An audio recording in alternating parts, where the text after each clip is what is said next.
اعوذ باللہ من الشیطان الرجیم بسم اللہ الرحمن الرحیم۔ ناظرین، ناظرات، سامعین، سامعات، آج کا ہمارا موضوع ہے کشمیر، سندھ، پاک و ہند میں اسلام کو کس نے پھیلایا جی، یا وہاں اسلام کون لایا؟ تو حقیقت یہی ہے کہ الحمدللہ فقہاء، مجتہدین اور مجاہدین نے اس کام کو کیا،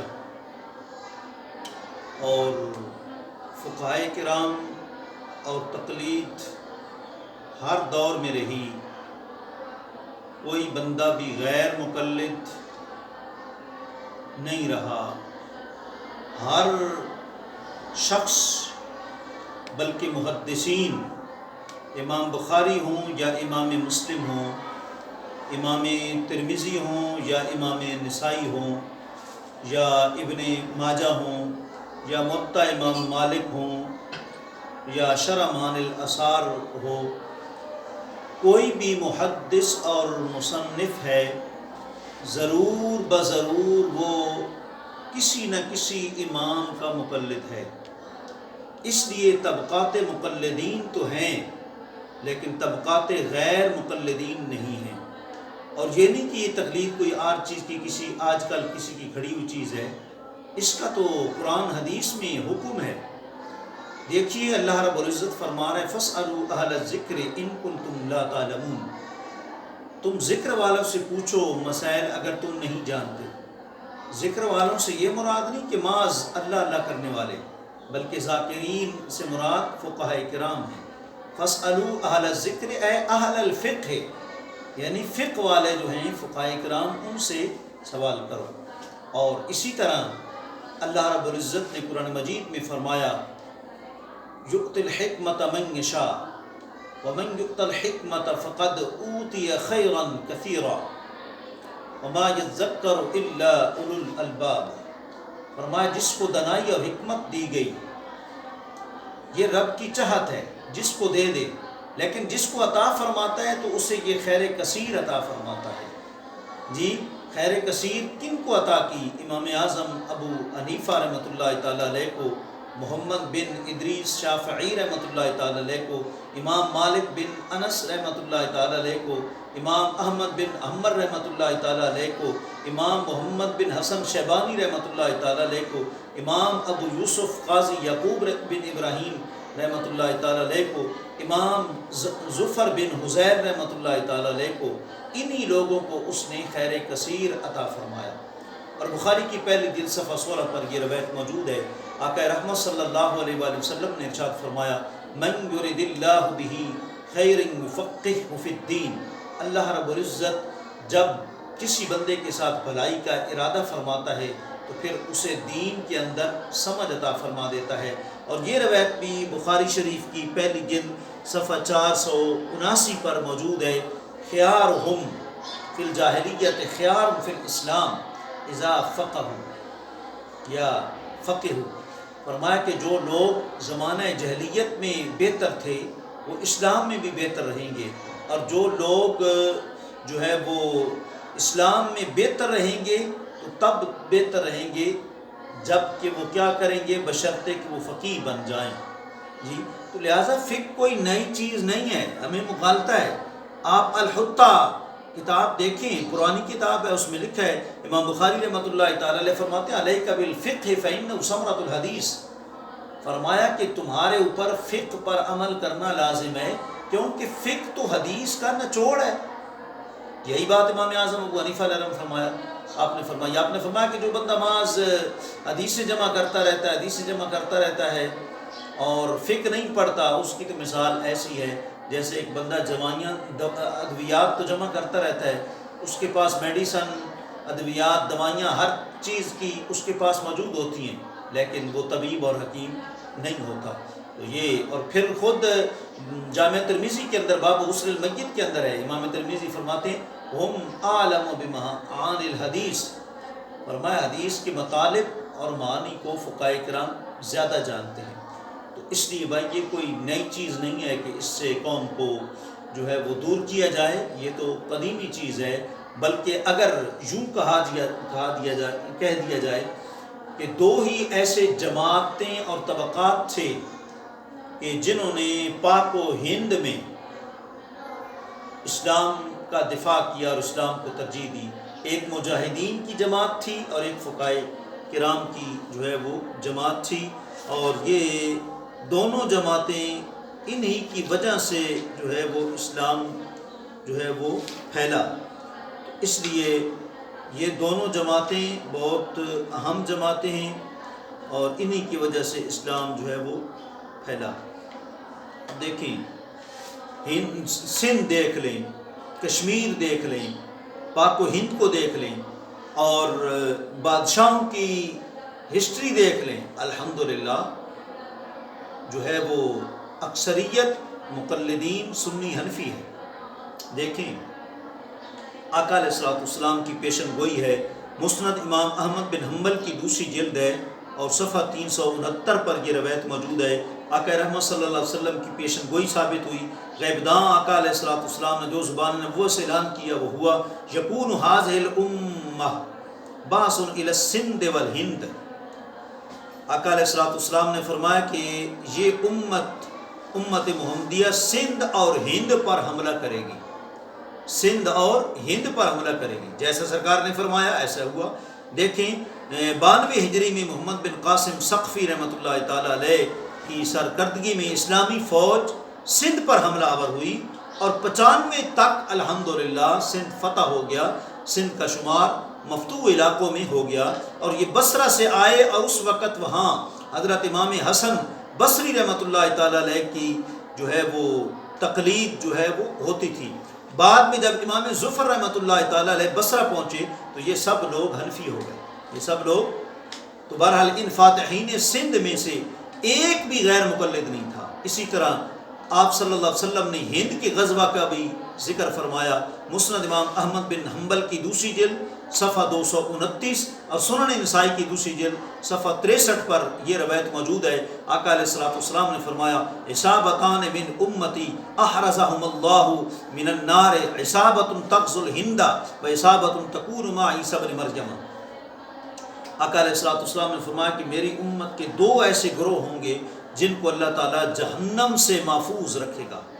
فرمایا کہ ان دو میں سے ایک گروہ تو وہ ہے جو ہند پر جہاد کرے گا، اور دوسرا گروہ وہ ہے جو عیسیٰ ابن مریم کے ساتھ ہوگا۔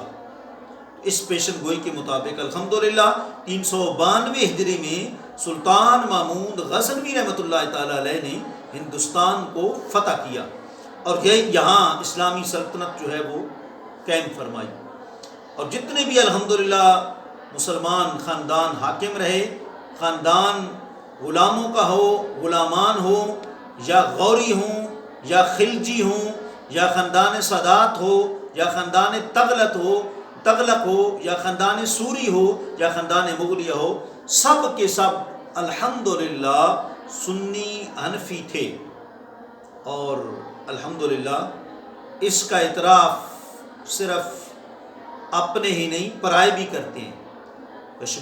کستوری وہ ہوتی ہے جو مطلب ہے کہ خود خوشبو دیتی ہے۔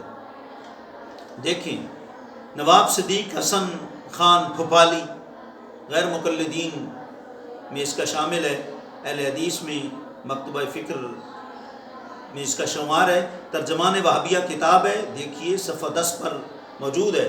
کہتا ہے کہ خلاصہ حال ہندوستان کے مسلمانوں کا یہ ہے کہ جب سے یہاں اسلام آیا ہے تو چونکہ اکثر لوگ بادشاہوں کے طریقہ اور مذہب کو پسند کرتے تھے، اس وقت سے لے کر آج تک یہ لوگ حنفی مذہب پر قائم ہیں، اور اسی مذہب کے عالم اور فاضل قاضی اور مفتی اور حاکم ہوتے رہے۔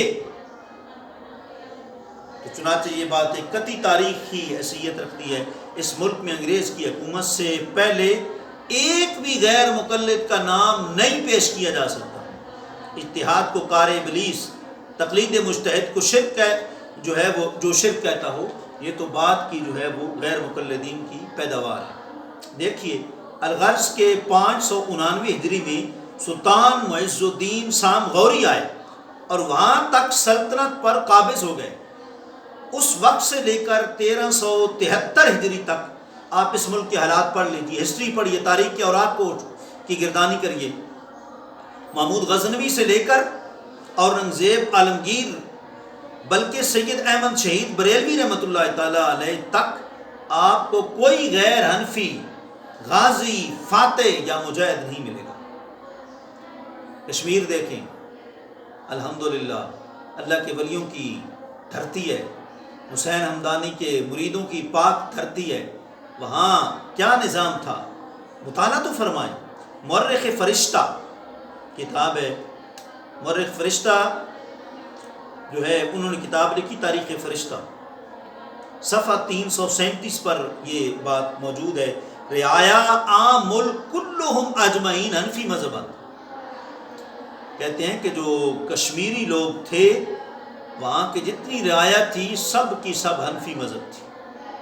اور دیکھیں تاریخ رشیدی کے حوالے سے لکھتے ہیں کہ مرزا حیدر در تاریخ رشیدی نوشتہ کہ مردم کشمیر تمام حنفی مذہب بودا اند۔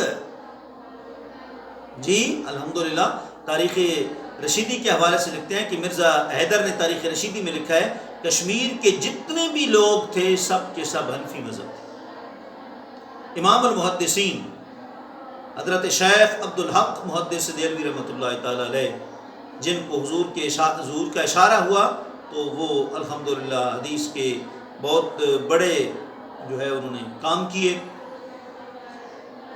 تحصیل التعرف فی الفقہ والتصوف، شیخ محقق کی کتاب کا صفحہ 46، اس پر دیکھیں آپ فرماتے ہیں اہل الروم وما وراء النہر والہند کلہم حنفیون۔ آپ فرماتے ہیں روم والے ہوں یا ما وراء الہند ہوں، ما وراء النہر ہو اور ہند والے ہوں، سب کے سب کیا تھے، حنفی تھے۔ حضرت مجدد الفسانی رحمۃ اللہ تعالی علیہ مکتوب 55 دفتر دوم آپ فرماتے ہیں سواد اعظم از اہل اسلامیان متابعان ابی حنیفہ علیہم الرضوان۔ آپ فرماتے ہیں کہ سب سے بڑی جماعت اہل اسلام کی کون سی تھی؟ امام اعظم ابو حنیفہ علیہ رحمہ کے پیروکاروں کی تھی۔